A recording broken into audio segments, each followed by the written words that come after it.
ওয়াক্ত নামাজ যদি পড়তে পারো রে গোলাম, নবী বলেন 50 ওয়াক্ত নামাজের সওয়াব আল্লাহ দান করবে।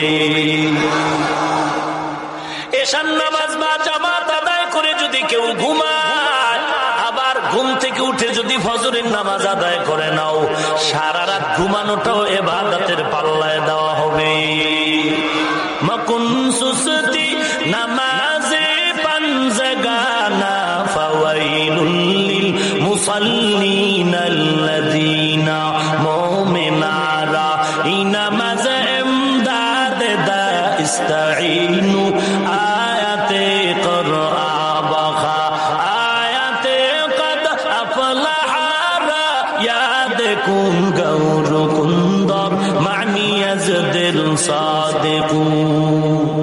নামাজ লাগবে না বছরে একদিন, না শুক্রবার, না 5 ওয়াক্ত, সপ্তাহে কয়দিন? একদিন বড় 5 ওয়াক্ত না প্রতিদিন। কিন্তু আমাদের সমাজে বড় বড় বেনামাজি আছে, পীরে